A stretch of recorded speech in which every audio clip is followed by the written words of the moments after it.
Hello everyone, welcome back to my YouTube channel. So today we are going to start a new chapter that is output primitives.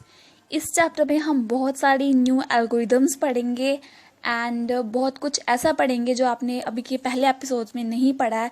यहाँ से हमारा new तरह का syllabus है वो start हो रहा है क्योंकि अब हमें स्टार्ट करनी है न्यूमेरिकल्स, एल्गोरिदम्स और कुछ थोड़ी बहुत थ्योरी भी है. तो स्टार्ट करते हैं हमारा इंट्रोडक्शन पार्ट. सबसे पहले क्वेश्चन अराइज होता है कि आउटपुट प्रिमिटिव्स होता क्या है. बेसिकली अगर देखा जाए जो एक पिक्चर होती है उसमें हमें जो भी डिस्प्ले करवाया जाता है वो डिस्प्ले करवाया जाता है with the help of basic geometrical structure, जैसे कि लाइंस होगी, सर्कल हो गया, या बहुत सारे कॉनिक एक्शंस हो गए, या फिर कर्व्स हो गए, या पॉलीगन्स हो गए, और बहुत सी कैरेक्टरिस्टिक्स होगी. इनकी हेल्प से हमें एक पिक्चर दिखाई जाती है. आपको पता होगा जब आप कोई पिक्चर ड्रॉ करते हो, नॉर्मली एक ड्राइंग करते हो, कोई पिक्चर कुछ ड्रॉ करते हो, उसमें भी आप एक कर्व्स बनाते हो या फिर आप उसमें लाइन ड्रॉ करते हो. तो बेसिकली एक जो पिक्चर होती है, जो भी हमें डिस्प्ले होती है, चाहे वो डिजिटली हो या चाहे वो एक पेज पे हो, तो उसमें हम यूज़ करते हैं लाइन, सर्कल, कर्व्स और ये सब यूज़ करते हैं. तो बेसिकली ये सारे जो एलिमेंट्स हैं, लाइन, सर्कल, कर्व्स, पॉलीगन, ये सारे के सारे एक एलिमेंट्स हैं जो कि सारा हमें बनाते हैं आउटपुट प्रिमिटिव्स. तो बेसिकली ये एलिमेंट्स जो हैं जिससे एक ग्राफिक बनता है उसको हम बोलते हैं आउटपुट प्रिमिटिव्स. अब ये तो हमें पता लग गया कि आउटपुट प्रिमिटिव होता क्या है. अब बेसिकली हर एक आउटपुट प्रिमिटिव का एक अपना ही एट्रीब्यूट भी होगा. एट्रीब्यूट से मतलब है लाइन, विड्थ, कलर. लाइन का कलर क्या होगा, तो उसके हमारे पास उसके एट्रीब्यूट्स भी होंगे. एंड जो भी प्रिमिटिव होगा उसको हम डिफाइन करते हैं with the help of input coordinate position. मतलब कि उसके दो एंड पॉइंट होंगे या फिर कईयों के एंड पॉइंट होंगे ही नहीं. एंड पॉइंट लाइक जैसे कोई लाइन है, लाइन की एक स्टार्टिंग पॉइंट होगा और एक एंड पॉइंट होगा. अगर कोई सर्कल है तो सर्कल का कोई भी एंड पॉइंट होता नहीं है, वो एक बार स्टार्ट होता है और दोबारा पूरा वो कवर करता है, पर उसका एक रेडियस होता है जिससे हम उसको डिफाइन करते हैं. तो ये था हमारा प्रिमिटिव के बारे में, आउटपुट प्रिमिटिव के बारे में. उसके बाद एक टर्म आती है हमारी scan conversion. What is scan conversion? ये एक प्रोसेस है, द प्रोसेस ऑफ कन्वर्जन है ये, finding the exact pixel location from the geometric definition of the output primitive, जिससे हम एग्जैक्ट पिक्सल की जो एग्जैक्ट पोजीशन है उसको डिफाइन कर पाते हैं. तो इसको हम बोलते हैं स्कैन कन्वर्जन और रेस्टराइजेशन. तो हमारे पास ये टर्म आ गई है एक न्यू. एक बात और है कि जो स्कैन कन्वर्जन है, the pixel location that are to be identified are first calculated and then the values of the corresponding bits are set to desired intensity in the graphical memory. तो इसको अच्छे से हम पढ़ेंगे आगे with the help of algorithms, with the help of numericals, ताकि हमें इसे समझ में आए कि हम कैसे एक पिक्सल की जो एग्जैक्ट पोजीशन है उसको फाइंड कर सकते हैं. तो इस चैप्टर को पढ़ने के लिए सबसे ज़रूरी है कि आप जो हम एल्गोस करेंगे और जो हम यहाँ पे आगे एग्जाम्पल्स करेंगे आप उसको अच्छे से समझो, क्योंकि ये बहुत ही इम्पॉर्टेंट चैप्टर है एंड एग्ज़ाम व्यू से बहुत ही इम्पॉर्टेंट है for starting of algos. And यहाँ से हमारे न्यूमेरिकल्स जो हैं वो स्टार्ट हो रहे हैं. एंड वन मोर थिंग कि अगर आपको लगता है कि आपको ये चीज़ समझ में नहीं आ रही है या वर्थी नहीं है, आपको पूरी वीडियो नहीं देखना वर्दी नहीं लग रहा है क्योंकि आपको समझ में नहीं आ रहा है, then I make you sure कि आप एटलीस्ट एक बार ट्राई करो, पूरी वीडियो एंड तक देखो. क्योंकि कई बार होता है कि हमें स्टार्टिंग में कोई चीज़ समझ में नहीं आ रही है, पर जब हम उसे कॉन्टिन्यूसली देखते हैं या समझने की ट्राई करते हैं तो हमें वो चीज़ बेटर वे से समझ में आती है. So keep watching this till the end. So let's start the first topic, that is points and lines. हमने अभी बात की थी कि लाइंस, पॉइंट्स, ये सारे के सारे हमारे आउटपुट प्रिमिटिव के एलिमेंट्स हैं. तो अब हम स्टार्ट करते हैं बेसिकली पॉइंट्स एंड लाइन से. आई नो जिनको मैथ्स बिल्कुल पसंद नहीं है उनको ये बहुत ही बोरिंग लगने वाला है, बट आई एम श्योर ये बहुत ही इंटरेस्टिंग चैप्टर है. तो आप इसे थोड़ा सा ध्यान से करोगे तो आपको भी मज़ा आएगा. तो लेट्स स्टार्ट. आपको स्क्रीन पे एक ग्राफ दिख रहा है, आप जो भी चीज़ मैं आपको बोल रही हूँ आपको कुछ नहीं करना है, आपको सिर्फ इस टाइम पे उस ग्राफ को देखना है। तो आप अज्यूम करो कोई भी एक पॉइंट प्लॉट किया गया है आउटपुट डिवाइस पे, जो कि हमारे जो कन्वर्ट कर रहा है कोऑर्डिनेट पोजीशन को एक्स वाई, हमारी जो कोऑर्डिनेट पोजीशन है एक्स वाई, उसको कन्वर्ट कर रहा है पिक्सल लोकेशन में, जो कि x dash and y dash है। मतलब हमारे पास दो चीज़ें हैं यहाँ पे, आउटपुट डिवाइस है, हमने कोई पॉइंट प्लॉट किया हुआ है आउटपुट डिवाइस पे और वो कन्वर्ट कर रहा है कोऑर्डिनेट पोजीशन जो कि एक्स वाई है, उसको कन्वर्ट कर रहा है पिक्सल लोकेशन में जो कि x dash and y dash है।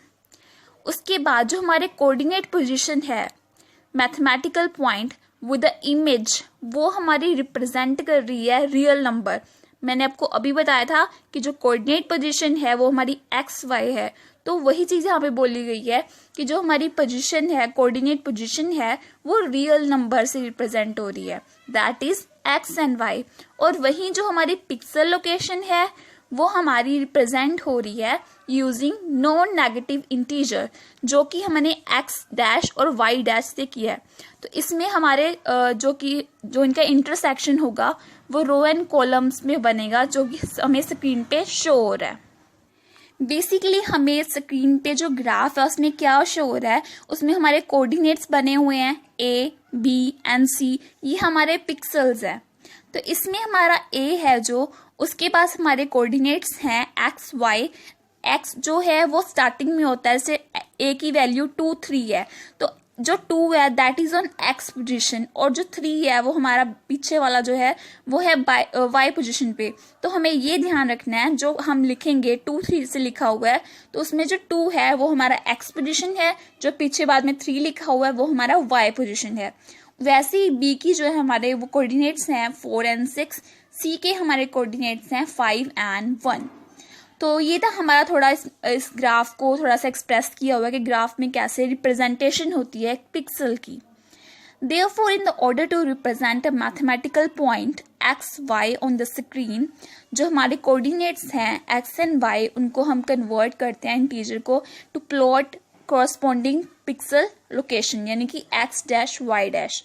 मतलब कि जो x डैश है is equal to floor x और जो y डैश है वो इक्वल है फ्लोर y के। बेसिकली यहाँ पे फ्लोर फंक्शन वो रिटर्न करेगा जिसकी जो वैल्यू है लार्जेस्ट होगी एंड लेस देन और इक्वल टू द आर्ग्यूमेंट होगी। ये बेसिकली सिर्फ एक फैक्ट है, इसमें आपको इतना कुछ याद करने की ज़रूरत नहीं है। यहाँ पे सिर्फ आपको दिखाया गया है कि कैसे एक रिप्रेजेंट होता है कोई पिक्सल। इसको थोड़ा सा एग्जाम्पल के साथ करते हैं, या थोड़ा सा आप बोल सकते हो कि इसमें थोड़ा इसको अलग तरह से दिखाया हुआ है। उसके बाद हम जैसे आप नेक्स्ट स्टेप जो हमारा ग्राफ है, नेक्स्ट ग्राफ को देखो, स्कैन कन्वर्टिंग अ पॉइंट। इसमें क्या है, इस मेथड को जो मैंने आपको अभी मेथड करवाया है कि जो हमारा ये एक्स वाई, जो हमारी एक्स वाई और एक्स डैश वाई डैश है पिक्सल लोकेशन, उसको उस फैक्ट को लेके इस मेथड को यूज़ करके हम इस मेथड में करेंगे। तो इस मेथड में जैसे पी पॉइंट है P1 और एक पी पॉइंट हमारे पास एक पी पॉइंट है P1 और एक है P2। P1 में हमारे पास है 3.1 5.9, दो हमारे पास कोऑर्डिनेट्स हैं। P2 के कोऑर्डिनेट्स हैं 3.1 एंड 5.2। बट अगर सही तरह से देखा जाए इन दोनों जो दोनों पॉइंट्स हैं जो वो एक ही जगह पर सेम पिक्सल पोजीशन पे हैं, बट जो कि प्रैक्टिकली इनकरेक्ट है और बिल्कुल भी पॉसिबल नहीं है। तो इस प्रॉब्लम को सोल्व करने के लिए क्या किया गया है कि जो हमने फैक्ट चूज किया था उसको यूज करेंगे। मतलब x dash is equal to floor, उसमें हम x की वैल्यू में ऐड कर देंगे 0.5 को, और वैसे ही हम y डैश की उसमें भी ऐड कर देंगे 0.5 को। अब जैसे हमारे पास पॉइंट्स P1 में था 3.7 5.9, और उसको हम रिप्रेजेंट कर देंगे, जब उसमें हम ऐड करेंगे 0.5 ऐड करेंगे तो वो क्या बन जाएगा 4.2। तो उसमें हमारी जो 4.2 वैल्यू है तो हम उसको 4 ही एज अ काउंट करेंगे। यहाँ पे राउंड ऑफ का कोई सिस्टम नहीं है कि अगर ऐसे हमें नॉर्मली कहते हैं कि हमारे अगर 4.5 है तो हम इसे 4.5 हाफ ही काउंट करते हैं, बट अगर 4.6 है तो हम उसको 5 में काउंट कर लेते हैं, बट यहाँ पे ऐसा कुछ नहीं है। तो यहाँ पे अगर राउंड ऑफ जितना भी आया उसको हम कम वाले में काउंट करेंगे। लाइक यहाँ पे 4.2 आया तो हमने 4 काउंट किया है, और वैसे ही अगर हम 5 में ऐड करें, 5.9 में ऐड करें 0.5 तो उसको 6 काउंट किया है। उसी तरह से 0.2 में हम ऐड कर लेंगे 0.5, तो अब जो ग्राफ बनेगा उसके पॉइंट्स डिफरेंट होंगे। उसमें हमारे P1 के पॉइंट आएंगे 4 और 6 और P2 के पॉइंट आएंगे 3 और 5। अब बेसिकली अगर हमने ड्रॉ करनी है लाइन तो हमें 2 एंड पॉइंट्स चाहिए होंगे, एंड उसकी जो इंटरमीडिएट कोऑर्डिनेट पोजीशन होगी वो हम फाइंड करेंगे कैलकुलेट करके, जो भी हम प्लॉट करेंगे ऑन द स्क्रीन। एंड हमारी जो कैलकुलेटेड कोऑर्डिनेट पोजीशन है वो आ गई है 11.37 और 15.75, जो कि अगर हमसे कन्वर्ट करें पिक्सल लोकेशन में वो अप्रोक्स आएगी हमारे पास 11 और 16। अब आप एग्जाम्पल जो यहाँ पे ग्राफ है, ग्राफ में देख सकते हो यहाँ पे हमने P1 और P2 पॉइंट जो है उनको कर दिया, लोकेट कर दिया है। इसमें scan converting a point convert करने के बाद ये आ गया। एंड उसके बाद हमने क्या करना है, हमने इसे करना है एक स्टेयर स्टेप इफेक्ट में इसको हमने कन्वर्ट करना है। तो हमारे पास जब आपको पता होगा कि जब भी ये क्वेश्चंस आएंगे तब उसमें नॉर्मली आपको काफ़ी अलग अलग तरह से इसको रिप्रेजेंट करना पड़ेगा, जिसमें मैंने अभी आपको बताया, काफ़ी सारे फैक्ट्स बताए हैं, बट अभी आपको अच्छे से समझ में नहीं आ रहा होगा। बट जब आप इसे एग्जाम्पल से करोगे विद एग्जाम्पल तब आपको समझ में आ गया कि कैसे आपने हर एक स्टेप को एक्सप्लेन करना। तो जो हमारा स्टेयर्स इफेक्ट है उसमें कैसे करोगे आप, बेसिकली जो स्टेयर इफेक्ट है उसमें क्या होता है कि जो जैसे इस फॉर एग्जांपल जैसे यहाँ पे आपको दिख रहा होगा ये ग्राफ है, इस ग्राफ में हमारे लो रेजोल्यूशन है, तो लो रेजोल्यूशन की वजह से क्या है, इसमें राउंडिंग ऑफ ऑपरेशन आया है। राउंडिंग ऑफ ऑपरेशन से क्या हो गया कि यहाँ की जो स्टेयर स्टेप अपीयरेंस है वो बिल्कुल अच्छी नहीं है, और इस टाइप की अपीयरेंस को हम बोलते हैं जैगरीज, जिसमें इस तरह से हमारी जो पोजिशन ऑपरेशंस आते हैं, राउंडिंग ऑफ बार बार राउंडिंग ऑफ ऑपरेशंस आते हैं, बार बार राउंडिंग ऑफ डिजिट्स आते हैं, वैल्यूज आती हैं, तो उस तरह से हमारी इस तरह से स्टेयर स्टेप अपीयरेंस बन जाती है ग्राफ की, और उसको हम बोलते हैं जैगरीज। तो बेसिकली ये बिल्कुल भी स्मूथ नहीं होता है, एंड जो ये टेक्निक है इसमें बिल्कुल भी स्मूथ नहीं आएगा, तो उसकी वजह से हम डिफरेंट टेक्निक्स यूज करते हैं ताकि हम जो स्टेयर स्टेप अपीयरेंस है उसको इम्प्रूव कर सके। तो बेसिकली इसका एक ही तरीका है इम्प्रूव करने का, वो है कि हम इसमें हाई रेजोल्यूशन सिस्टम है जो उसको यूज करें। तो ये था हमारा बेसिकली एक फैक्ट, एक मेथड जो हमने यूज़ किए हैं अभी तक कि सिर्फ पॉइंट्स एंड लाइंस होती क्या हैं, कैसे हम एल्गोज में इनको यूज़ करेंगे, इन फंडास को यूज़ करेंगे, एंड इससे ही हमारा जो पहला एल्गो है वो स्टार्ट होगा, that is line drawing algorithm. Basically इसमें हमने क्या किया, अभी हम पहले ये डिस्कस करेंगे क्योंकि जो हमारा लाइन ड्राइंग एल्गोरिदम है ये मेन टॉपिक स्टार्ट हो जाएगा इससे, एंड अगर अभी हमें कोई डाउट है तो हम आगे जो है उसे प्रोसीड नहीं कर सकते हैं। एंड अभी तक हमने सिर्फ नॉर्मली पता किया है कि कैसे ग्राफ को रिप्रेजेंट किया जाता है, कैसे एक रिप्रेजेंटेशन होती है पिक्सल की, कैसे हमने देखा कि अगर सेम पॉइंट्स आ जाए इसमें सेम राउंड ऑफ वैल्यूज़ हों तो हम उसे कैसे अपना अलग कर देते हैं, मतलब राउंड ऑफ करके 0.5 ऐड करके कैसे उसको न्यू वैल्यू बना लेते हैं, एंड हमारी स्टेयर स्टेप अपीयरेंस है वो कैसे बनती है, उसका ग्राफ कैसे बनता है, ये हमने अभी तक सीखा है। तो जो हमारा नेक्स्ट एल्गोरिदम है ये हम करेंगे नेक्स्ट एपिसोड में। तो आई एम श्योर आपको आज का एपिसोड समझ में आया होगा। Thank you for watching.